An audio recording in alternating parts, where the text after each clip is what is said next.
well. So I don't. Hey, we're live, Hey, we're Laura. live. Yay. I just like to click the go live and not tell her so that she's talking. It's my little thing now. So we've got guests, Laura. Who are they? Yeah, we have Miss Emily Peters, who is on staff here with our North Main Kidway and youth, youth not just at North Main, just youth ministry in general, and her roommate, Kaylee Wheat. And Kaylee, I heard you just got a new job, so congratulations. Thank you. Yeah, I'm excited. Yeah. Emily, have you been on the podcast before? No, this is my first time. I listened, but I've never gotten to be on. Oh, okay. For some reason, I thought that you were on before. Maybe it was Emily Bingley with her life group. Yes. Mhm. Yeah, Okay. Emily and the senior upperclassmen girls. Yeah, for some reason, I thought that your group, you'd send in questions on Mhm. behalf of your Yes, girls there a are lot. questions They come from the girls. Yeah. That's what I was thinking. Okay. So we're going to be talking about the sermon, Confident Conquerors, from this past week. Facebook stuff, if you've got it on there, hopefully you can see it. The comment that Laura just made. We need to pose for the thumbnail. This is the most important part. Goofy faces. 3, 2, 1, go. Yes. It's like they were ready for that. Were you guys ready for that? We found Yeah. it. I was like, that's the worst part. It goes in the email, so everybody's gonna see it. I actually was not expecting that, but that was great. That was very good. All right. Very good. Before we jump in, Laura, announcements.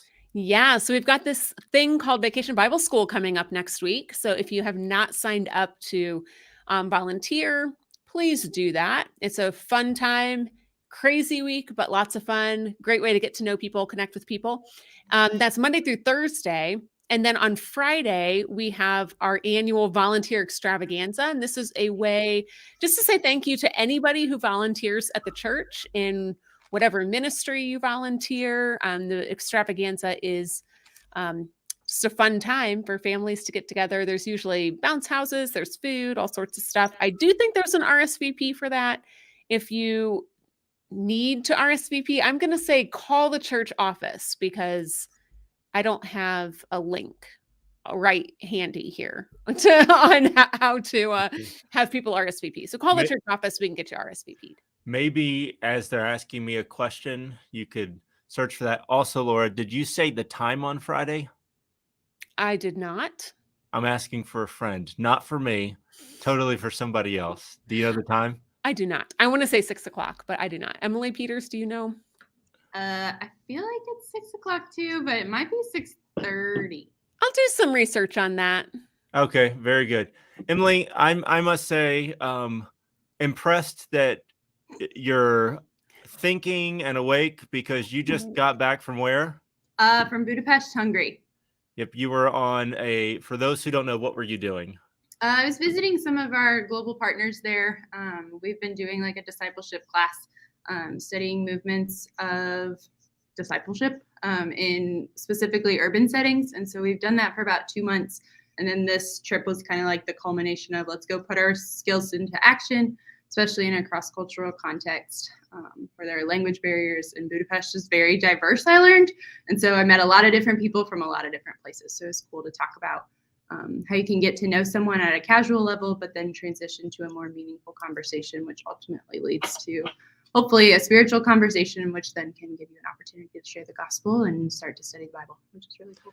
And the we that you were part of was a group from our denomination, just different younger folks who have an interest in missions, and you were part of a cohort for a year, and then your group, because of the pandemic, didn't get to do the missions trip. And so you guys, I don't know if everybody from your group got to tag along this year. Yeah. Actually, so everyone in my group went to Jordan a year ago, maybe. Okay. But just with some traveling restrictions and things, I just decided to stay put. And so I prayed boots on the ground here. And then this was kind of we want to get you to go at some point. And I established my relationship with these partners through the cohort. And so this was a really great fit. Well, very, very, very good. All right, let's jump into questions that you have for me from the sermon. And then I've got questions for you. Cool. Okay. Yeah. Okay. So this actually is not from this past sermon, but one a few weeks ago. Okay. But I've been saving it. So you mentioned a couple weeks ago you had a life mission statement, and I just want to know, like, what did the process of writing that look like, and how would you recommend, like, we write one, basically? Yeah, we discussed this a little bit. I don't know how much I got into my whole process. I was just, and it's hard to remember exactly the season of life because this would have been over 10 years ago that I did all of this. But it was, I was really wrestling with, as a pastor, there's so much that I could be focused on. What am I to be focused on? And at that time, just really looking into our denominational history, going back even beyond when the EPC existed, to one of our founding confessional documents, the Westminster Confession. It's shorter catechism. The first question is, what's the chief end of man? To glorify God and to enjoy him forever. And so like I had that statement, which is like the classic question, like, what is our purpose? And that's what the Westminster Divines, the folks who put it together, said: glorify God. And how do we do that? John Piper famously changed the "and" to "by," glorify God by enjoying him forever. And then as a pastor, I look at what Jesus gave to the church as the Great Commission, to make disciples. And so then I think that it all clicked pretty quickly. I had this catechism question and the command to make disciples. And so then I put glorify God by making disciples who find their joy in Jesus. And so that was how I did it, just looking at who I was. I would say everybody should wrestle with, God, what have you specifically put me here for? Because there's so much to the Christian life, but based on gifts that he's given you through his Spirit, some people, though we all are to be encouragers, some people are gifted particularly for that. And so you kind of feel like the hand of God on you, of you are an encourager to people. And so whatever that is, to remind yourself, because there will be days where even the most encouraging person will be discouraged and forget that, hey, you're here to encourage no matter what's going on in your life. Or it may be to particular way of ministering to people. It may even be a particular calling to a kind of people, maybe to the elderly or to the young, or whatever it might be. And once you have wrestled with God and allow others to confirm it in your life, by saying, yeah, we see this gifting in you, or this calling upon you.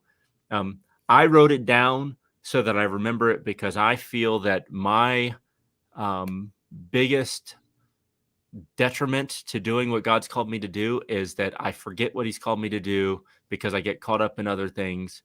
And so I read it to remember, and then that just helps to focus on my day, what I'm doing. It really gives me great confidence in being in ministry when it's both going really, really great and not so great. Like, hey, don't forget, this is why you're here. And I think that in many ways, years later, Laura and I are in a conversation with the elders about, like, who is Josh? And probably before anybody in that room really knew my mission statement, that center part, making disciples, is like one of the key things that the elders and Laura have said, hey, that's like a big value bucket that you have, is making disciples. And I think that that's probably out of having that mission statement. But roommates are great at helping, like they can see it in your life. Families, friends, trusted individuals, life group members, they can help you find it. Cool. Thanks. I think you're the second Okay. one to go.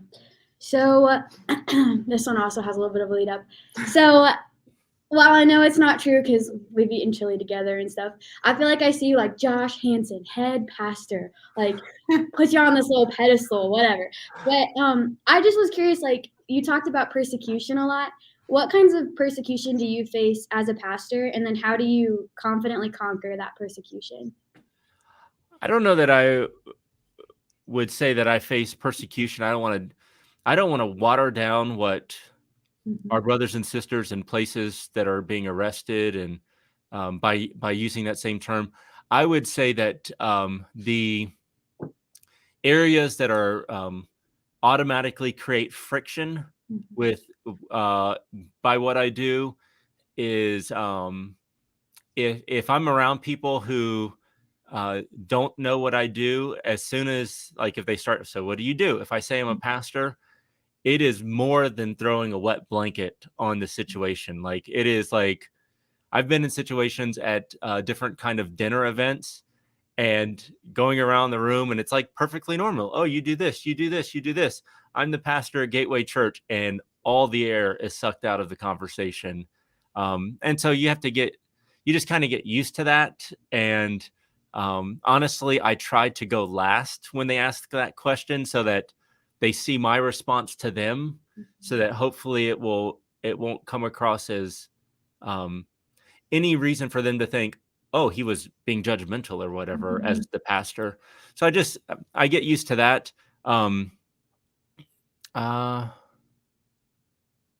Laura, what would you say I mean, maybe you would know. One thing that popped in my head was your experience. You were just talking about this last week, your experience when you were in maybe Bangladesh. Oh, Sri I Lanka. mean, or Sri Lanka. Yeah. Yeah, I don't know if that was I because don't know of if me that was being really persecution, but me being a pastor, but on that trip that I was on there, that missions trip, there was definitely aggression towards me. I think it was mainly due to me being a foreigner and it being recognizable, probably being recognized as Westerner or American. It if I had not been in the military, it would have probably been the most unsafe feeling that I would have felt. But military kind of skews that of what feels unsafe. But yeah, I think that was maybe they associated my skin color with being Western, with that being Christian or something. But there was definitely an aggression there just towards me, which wasn't towards others who, though American and Western don't look like me, they blended in better. And so they didn't experience that. Yeah, there's part of me that is my natural disposition. And I often will say that I wish it was like a spiritual maturity in me, but it's just my natural disposition that the Lord has blessed me with not thinking too much about when I say something in a sermon, it's going out digitally for all the world to use against me, to do a little clip of it. And so I don't worry about that, where that is a real thing that I see happening, which is kind of nasty, where people will take little clips of what pastors say out of context to make them look either judgmental or to make them look silly or obnoxious or whatever. And I would just be afraid to say anything if I was worried about that. I can't really think of, we really have it pretty good right now here in the US, where I don't think about it. I'm not so worried about that compared to, again, fellow pastors around the world. It's a blessing. What about you, Emily? Any questions? Yeah, I got the next one. I don't know if we put it in our order, but mine is specifically addressed to the way that the text words, talking about levels of spiritual maturity. I can't find it. The children and the yeah. Yeah, Kayla's got it on our text. This was mine. Talk about groceries first. Okay, so could you just give a little bit of the context as to why John refers to, he talks about children, but then he talks about young men and fathers, but never addresses like young men and women and mothers as well. Is that a cultural reasoning, or do you have any ideas about that? Does it make sense? Yeah, that would just been cultural. It's not like sexism or anything. That would have been just it, because often, like even in the last part in Revelation, which was written by the same author, you are sons, and so now in contemporary language, though the Greek word there meant sons, we would realize that he's including men and women in that. That's just how they spoke in that day. I would equate it to that in our day and age, it is not uncommon for language to be like, even in this kind of setting, at the end of it, for us to say, hey, it was fun hanging out with you guys. Yeah. And it's just a way that we use language, that's our equivalent of it today. Yeah, I've been like dinged for that when I'm teaching. Like I'll be like, you guys, and they'll be like, well, I'm a girl, so I don't have to. I'm like, oh my goodness, just do it. But so yeah, that makes sense. That makes a lot of sense. Good sense.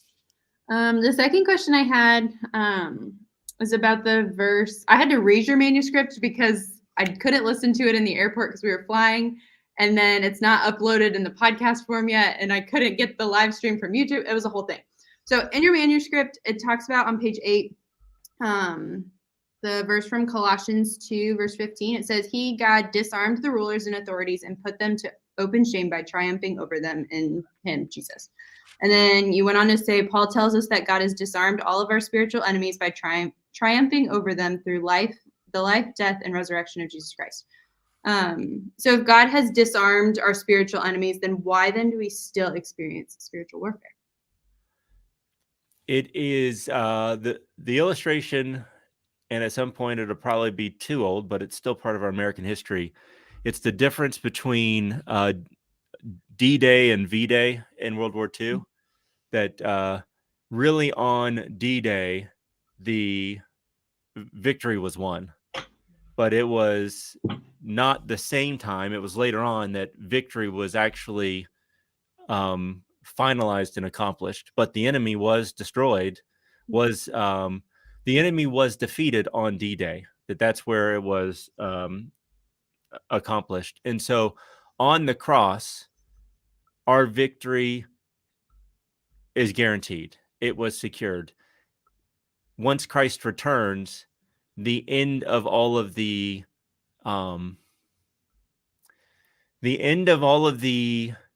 enemy being captured up and no longer taking last minute shots at us, even though they're defeated, will be done.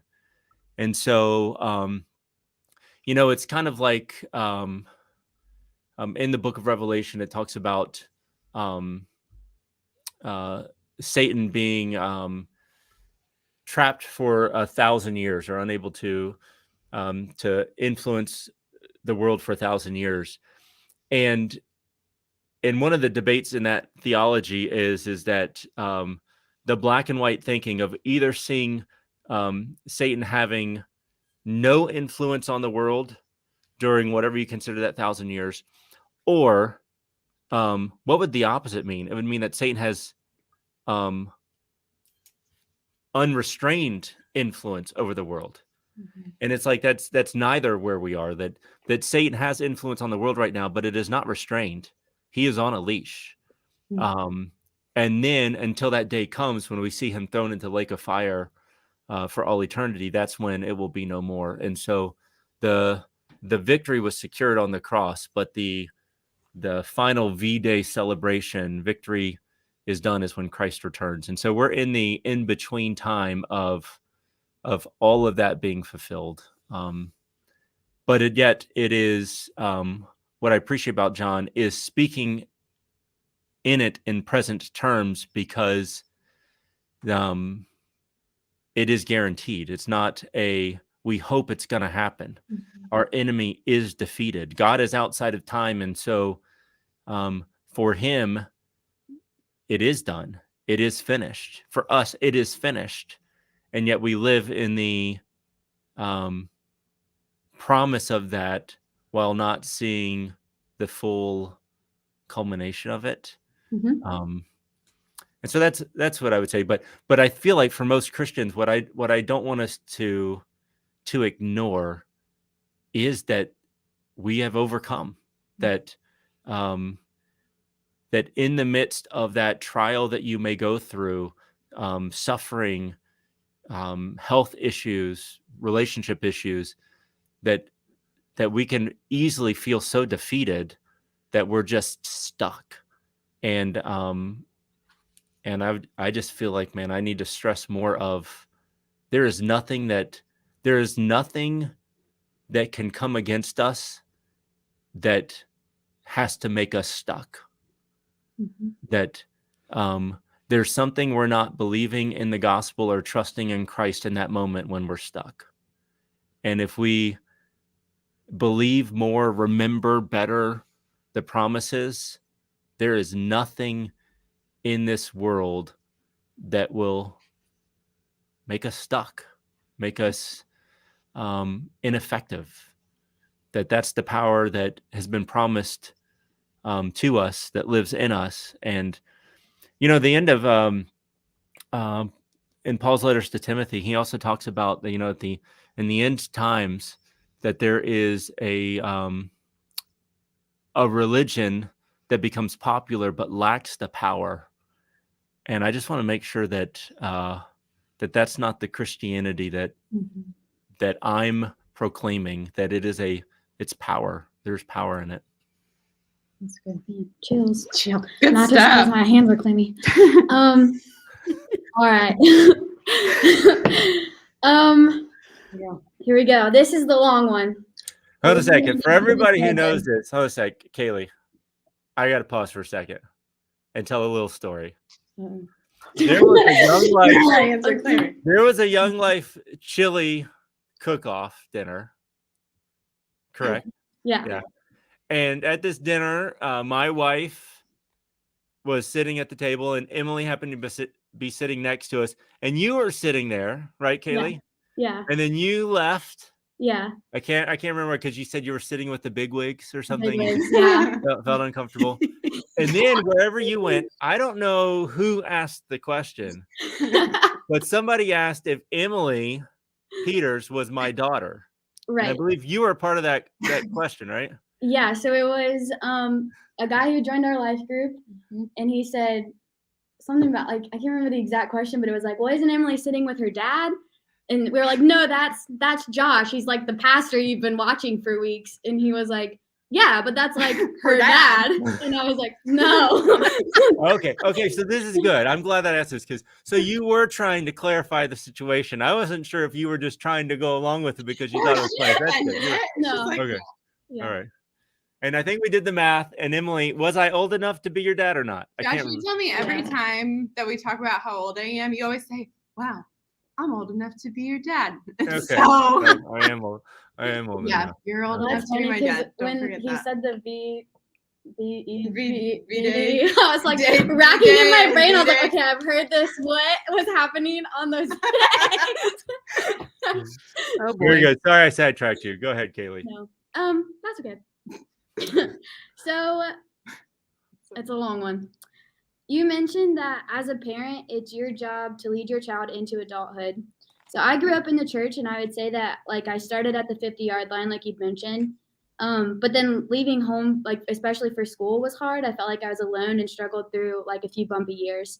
But since then, I've had people in my life who I would say, like, have pushed me off the 50-yard line, and nowhere near a touchdown, but like maybe like 52 to 55. I don't know.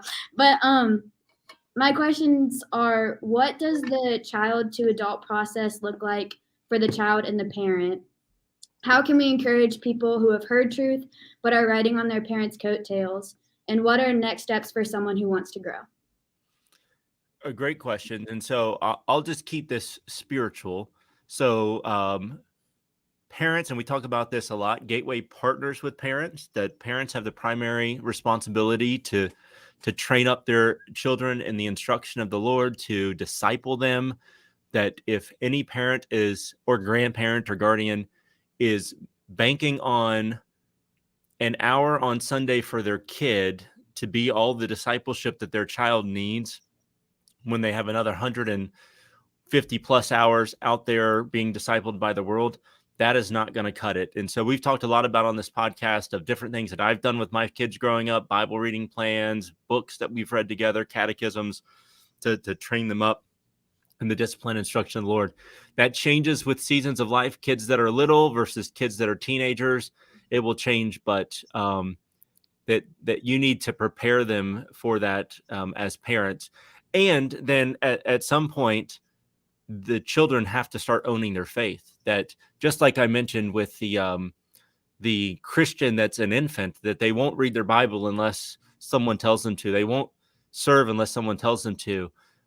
That is obviously what happens with children as they grow up, that, but at some point, and so if there's any, high school students listening to this, you need to start asking yourself, is this faith my own? And in my faith story, that's when I came to faith, was realizing that I was just doing this because my parents did it, not because I actually believed it. And that was the moment where my eyes were opened of, I need to believe myself and not just do that.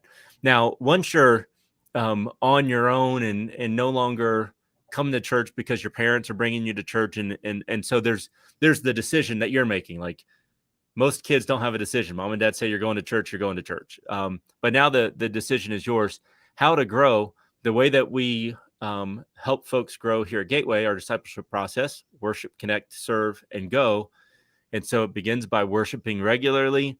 In person is always best. We realize that there are reasons why some people may have to be at home or away from the in-person gathering, but gathering together and not just being in our building, but actually being in the worship service, worshiping and singing with God's people, not showing up once the announcements are happening. Like, there's unity in singing the songs with the people of God, that we're claiming these truths together. We're agreeing in prayers together. And so, making sure that you arrive early enough, making sure that you don't get caught out in the lobby. I love people talking, but there's a point where, like, hey, if every week you're out in the lobby talking and not making it into the worship service, there's something off there. Like, come earlier to talk in the lobby, stay later after you've been in there. But it starts with worship, and then, connecting, being in a life group, discussing the sermon, discussing a good Christian book, discussing the Bible together, sort of aside to life groups, not in place of, but in addition to. Equip classes are great places to maybe go deeper in a Bible study or a topic. And then serving, finding some place to regularly serve in the church. And regularly, I would say, if at minimum it needs to be in the monthly category, for you to really be trying to give of yourself selflessly for the sake of others in the church. And then going. It could be going and serving in the college ministry. It could be going nationally or somewhere here locally, serving in Women's Resource Center or something like that, or going internationally, like Emily just got back. But that's where you start to see what is happening all around the world, where you just don't hear stories that are written by guys like Nick Ripken, but you get to go and see the stories and come back with your own. And then another part of it is giving, generous giving. That's something that we value here at Gateway, of being generous with our resources, and not just time and talent are kind of the easy ones to give. There's a reason why Jesus talked a lot about money. It is a lowercase g God that demands your full worship in our culture. And so to know that you are not bowing down to it is to be generous with it, and to give to God's work at Gateway, to give to God's work all around the world. But if you're doing those things, and in olden times, the way that pastors would talk about that, those are the ordinary means of grace. That's the ordinary way that God grows people and matures them in the faith. What's the ordinary means of living a healthy life? Of being a healthy life? Eating healthy foods, doing a little bit of exercise. It's really, really boring and monotonous, but if you do that for a long period of time, you'll be healthy, barring some sort of like extenuating circumstance. We want the, how can I eat all of the really unhealthy food, not exercise at all, and still be healthy kind of thing? Like, is there a pill for that? And we want that spiritually, but it's the ordinary means of grace, the gathering with God's people, the ordinary disciplines or practices: reading your Bible, praying regularly, journaling if you, when you read the Bible and God speaks to you, meditating on the scripture, memorizing it. Very ordinary things that God's Spirit has chosen to use as the means to grow his people. And so, an ordinary doesn't have to mean boring. Ordinary means this is what God has chosen to do. And so join him, as opposed to saying, God, would you join me in some sort of exciting way that I want to grow? But I find it to be really good. And this book, Enjoying God by Tim Chester, talks a lot about just the ordinary means of grace. And Can you hold it back it- up? I want to take a picture of it. Got it. Thanks. Enjoying God. And so what's interesting about it, the chapter on reading God's word, it is he just really is like, do you not realize that this is the God who eternally exists and has created all things speaking to you in his word? It is not just you reading for information. This is you getting to say, speak, Lord, I'm hearing you.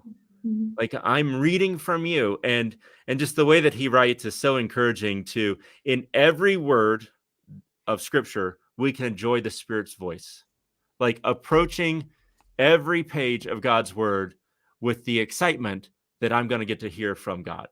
And so it just makes it a very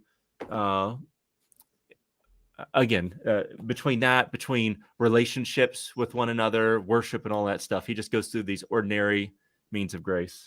Very encouraging. I don't even remember what you asked, but there's my answer. I have like a follow-up question to that. So you talked about how at Gateway we want to partner with parents to help their kids grow and become disciples. What would you say? So for people that don't have children in the church, like they're not raising families at home right now, how can they also help lead kids towards following Jesus forever? Does that make sense? Yeah, so that would be where I would say that comes through volunteering in the church. And so I just wrote a thank you card to someone who I believe is younger, no kids, that's serving second graders here at County Road 9 during the summer. And I know that right now Bowling Green students are many of them are gone, but there are quite a few of them that serve in Kidway here at County Road 9 during the school year, investing in the next generation. Anytime, whether you're the teacher, the helper, the youth volunteer doing life group, or doing up in the attic, from any of those next gen ministries, when you serve there, you are helping us be a church that raises up the next generation of Christians. And so you may not have the kids at home. VBS is a great way to do it.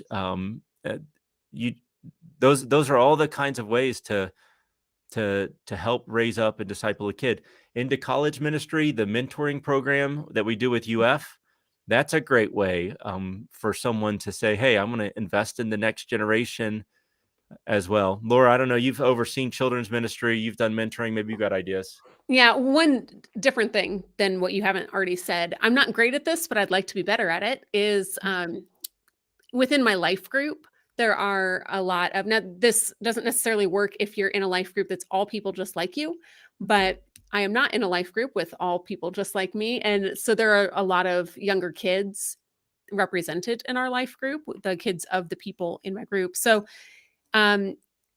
just getting to know them, like, don't ignore them when they're around, talk to them, know what's important to them, maybe even go to some of their sporting events or their music events, or something like that. Just sort of investing in those kids that are right there. You're already friends with their parents, so just investing in them, I think, is good. Kids want to know names are important for everyone, but for kids, their name being known is really, really important.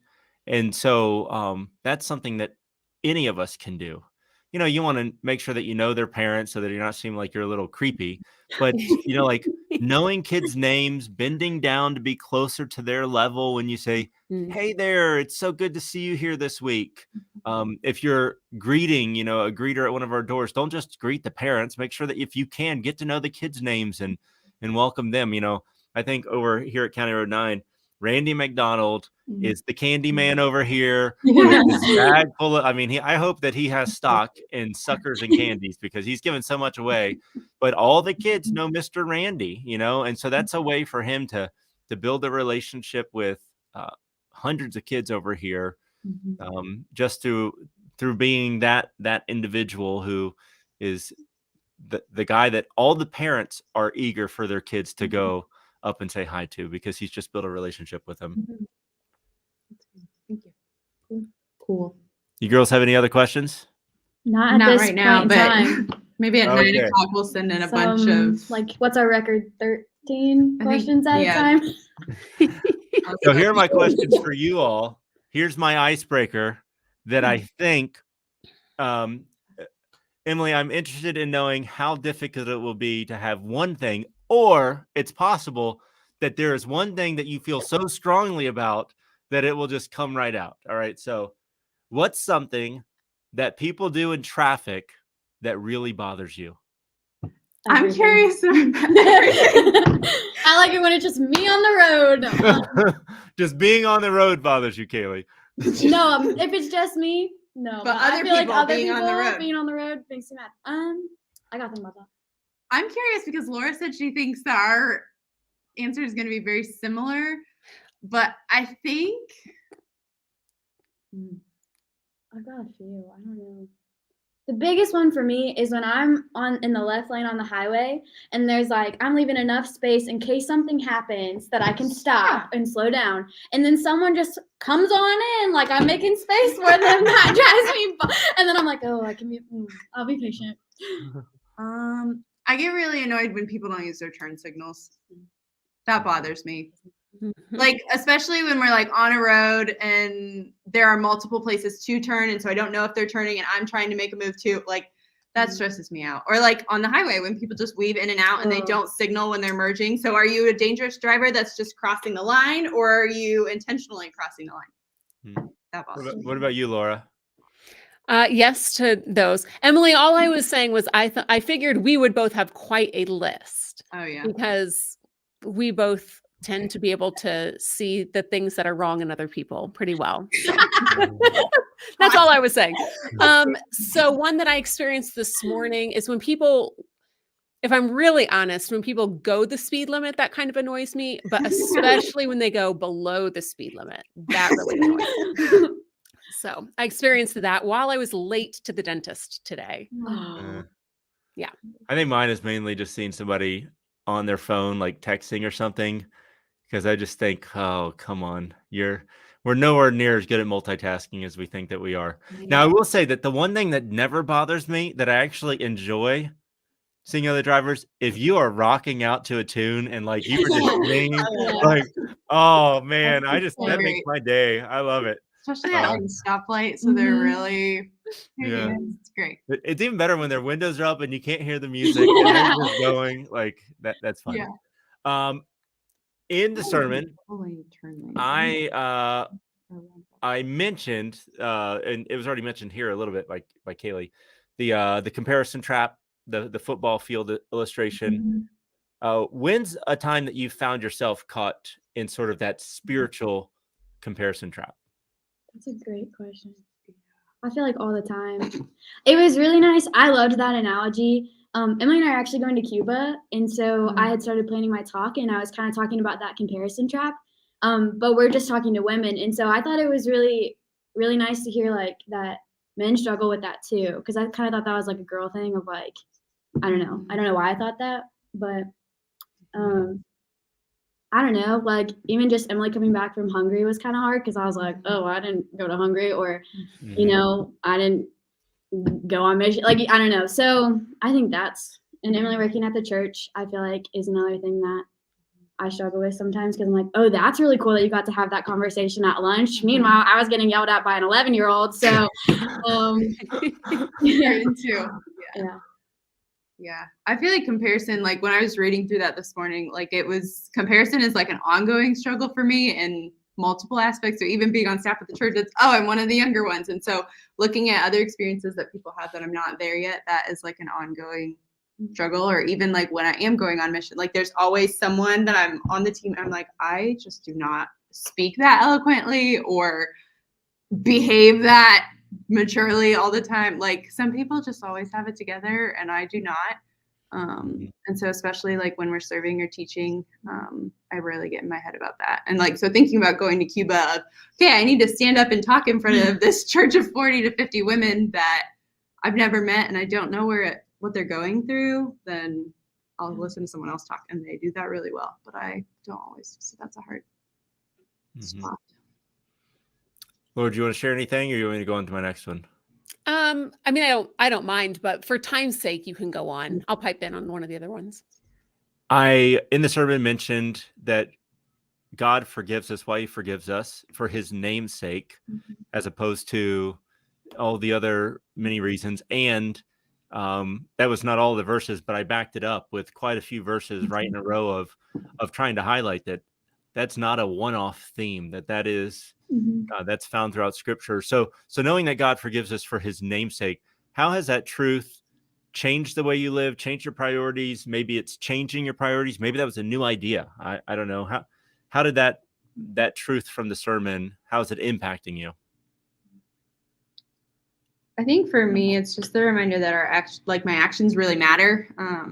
So whether I'm Emily that's on church staff or just Emily in the coffee shop, that's something like I felt like I learned a lot in Budapest too, is the reminder of, regardless if I'm walking in with a shirt that says I'm a Christian on it or whatever, my actions matter to God, whether he sees it or not. And so whether I'm just being kind and asking, how are you doing today in the coffee shop?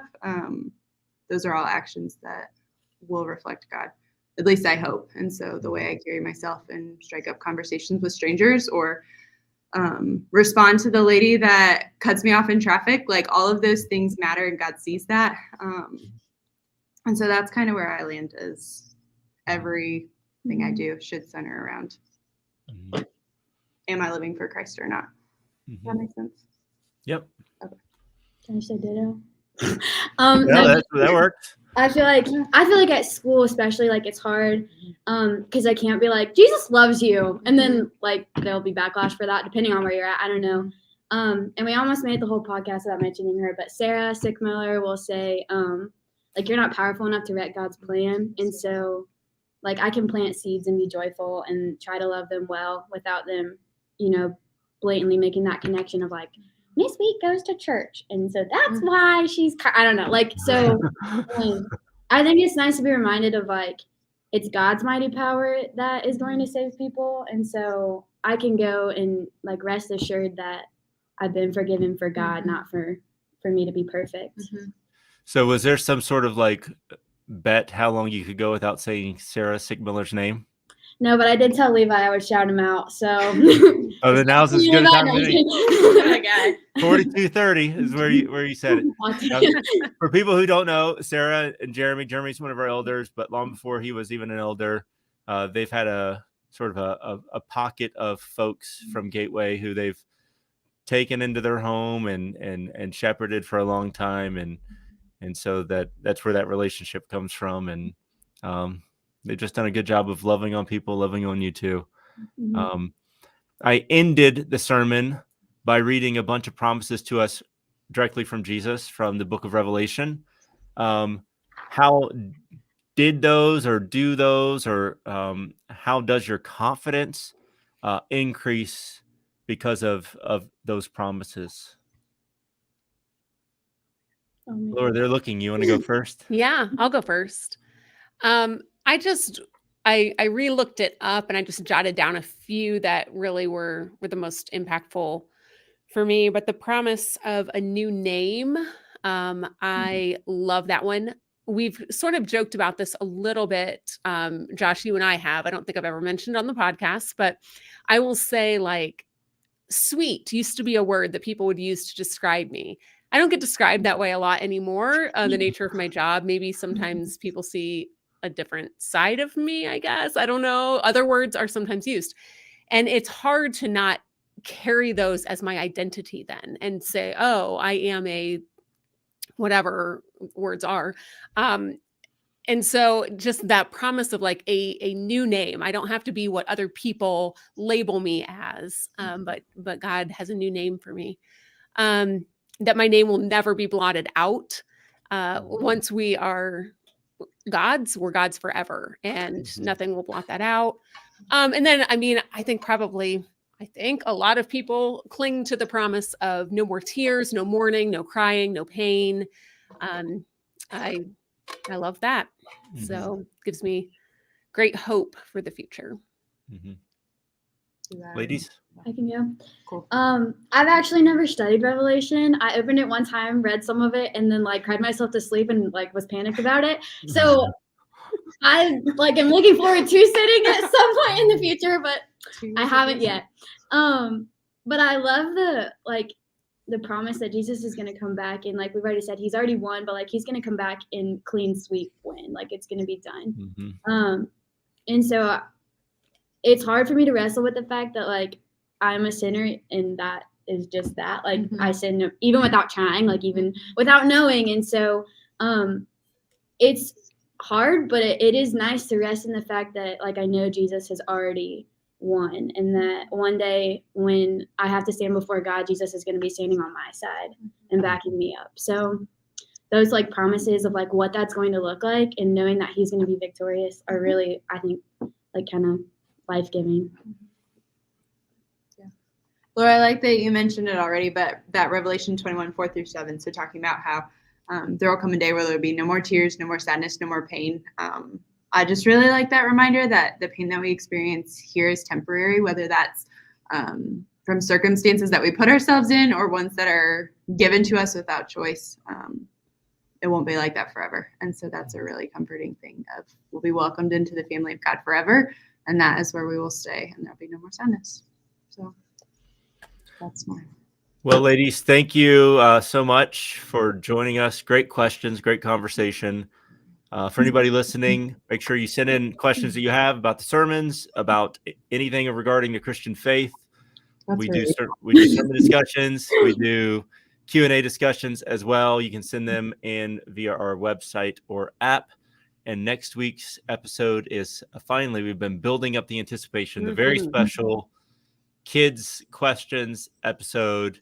With There's still time to put questions into that.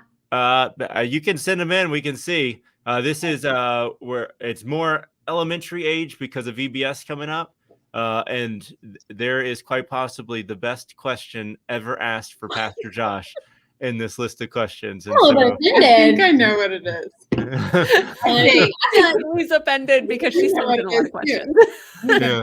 I don't know, maybe. Best in the realm of hilarious. Gonna make mom and dad proud kind of question. But it was funny. It's cute. Anyway, thank you ladies for being here. Thanks for having us. Yep. Cool.